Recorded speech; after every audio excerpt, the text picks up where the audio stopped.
63 batters and walk just 14 and make it 64 batters as Mikey Schmidt goes down.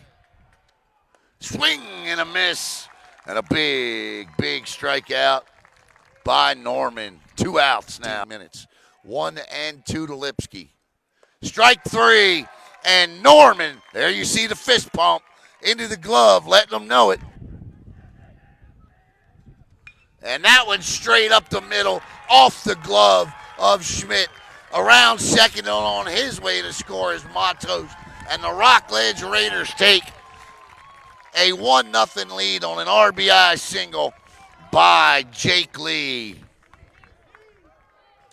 Jordan's first pitch offering is fouled off, and Matos is late on him right and 1. Runners at the corners, 2 outs. Jordan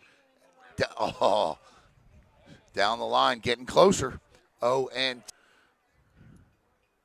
that one is shot down the line, cannot be fielded, and Matos comes through with a big base hit.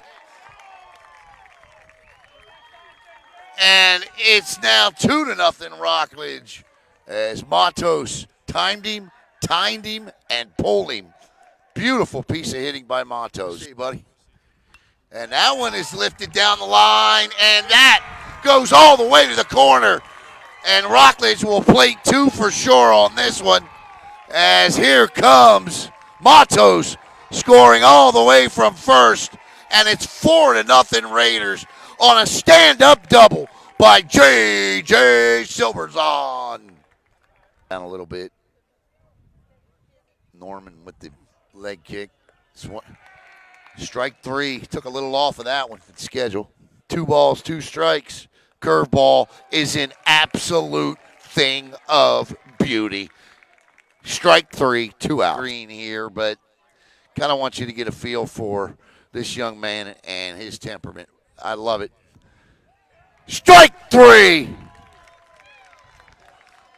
And that'll end the inning there as Gabriel Norman is absolutely rolling. Been on the page a couple of times. We'll get it back up.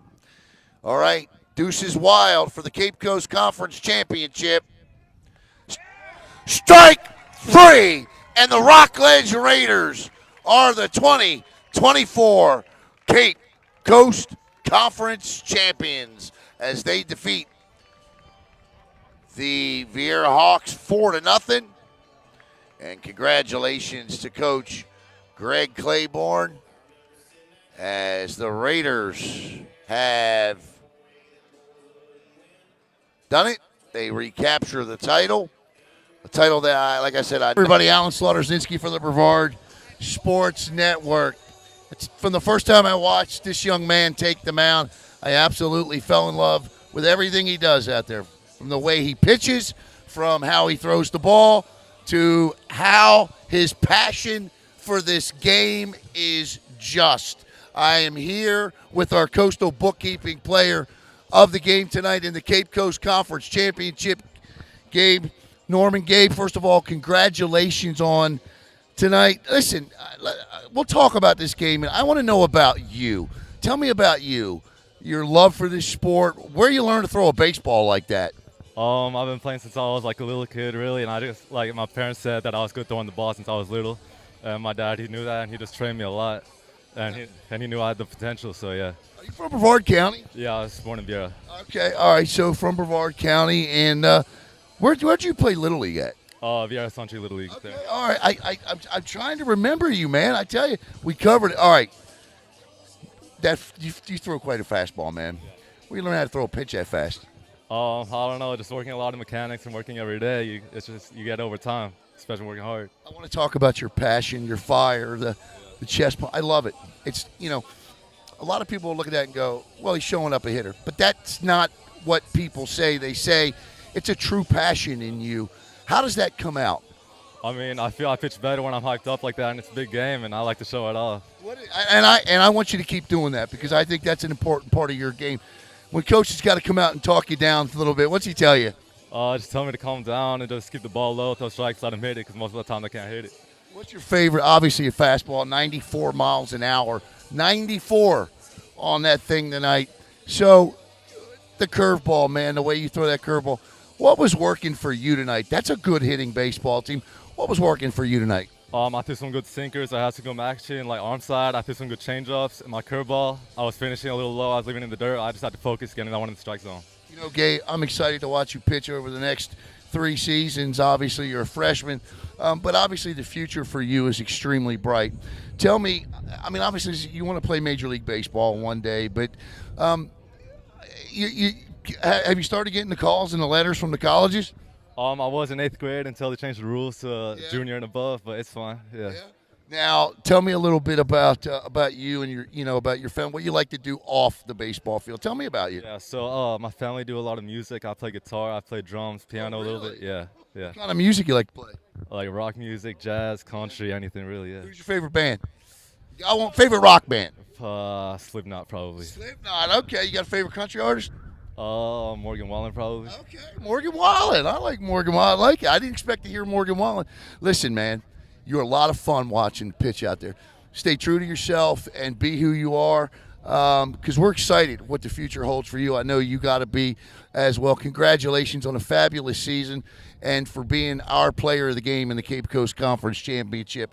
Our player of the game tonight, Gabe Norman for the Rockledge Raiders. I'm Alan Slaughter-Zinski for the Brevard Sports Network. You need me to retap, do you? All right. We still rolling?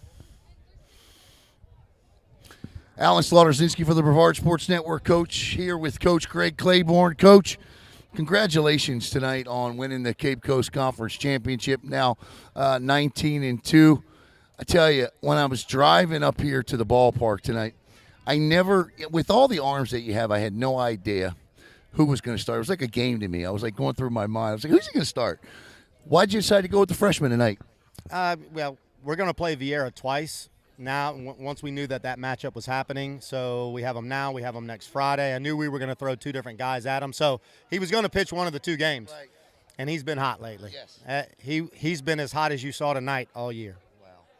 Been a lot of fun to watch. This is, Coach, what I really love about him, and I talked to you about this last time, and how you went out and what you say to him when he gets this way. But now that I've seen him a couple times, it's a big part of his game out there, his emotion, the way he keeps himself in check. I mean, the way he keeps his emotions in check, but yet fired up. Talk about that. That's how he's wired. Yeah. Sometimes the Latinos have that fire in their blood like that, and he's definitely that. This is my first year coaching him, and I watched him pitch in some summer league games because they play a lot out here, and I've seen that since the beginning, that whether he's doing as well as he did tonight or maybe he gets in a little trouble with a couple of walks, he keeps his emotions in check, but they're there. They're there. Yeah. Yes. One of the things that impressed me about your team tonight, Coach, was there's a couple hitters in the lineup tonight, struggled early. But yet watching them in the later innings work through, get a hit, a big hit, watching what JJ's done this year and how he's worked himself up the lineup. Talk a little bit about, I'm going to ask you about JJ first and how he's managed to work himself into that 4th slot. Well, when JJ played for us, it was probably partway through, maybe halfway through his sophomore year. As you know, he's a football player as well, so he never got to do fall baseball. So he worked his way up from JV halfway through the year to the varsity starting lineup as a sophomore, and he hit over 300.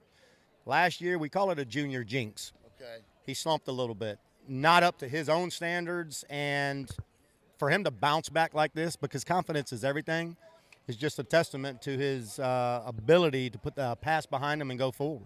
They bring on, they make the move there with Jonathan on deck. They bring in Dylan Jordan. And, Coach, I actually – I said this one, I got goosebumps getting ready to watch that matchup, the Jordan-Matos matchup. And I loved how he timed him down the line. How excited was he for that matchup? How excited was the bench for that matchup? Well, anybody who knows Dylan Jordan and anybody who knows or has seen Jonathan Matos hit had to be on the edge of their seat. Yes. As a coach, I'm coaching third base, and, of course, I'm hoping for a good result. But I was a fan at that moment. Yes. You got 2 guys who are going to have a chance to play professional baseball here at the high school level in a professional facility. Right. And that's what we all are here for. Yeah. Moments like that. It was incredible to see. It was a great moment, and Jonathan won that battle. We'll see it again next week right here on Brevard Sports Network.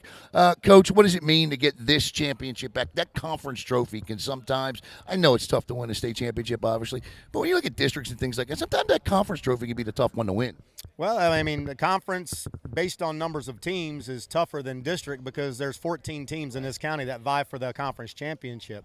I think maybe this is our 8th or 9th in 53 years. Wow. So 8's a good number. Yeah. Or 9. And I'm at a loss for what that is. But it's only been done that many times in 53 years. So that'll tell you that it's tough to come by. Yeah, there's no doubt. It's a fun championship to broadcast. And these guys are good. They're now 19-2. And, you go back and you look at this team since 2009. This is the 5th time this program has won 19 of their first 21 games. It truly is a mind-numbing, remarkable number. For head coach Greg Claiborne, I'm Alan Slaughterzinski for the Brevard Sports Network.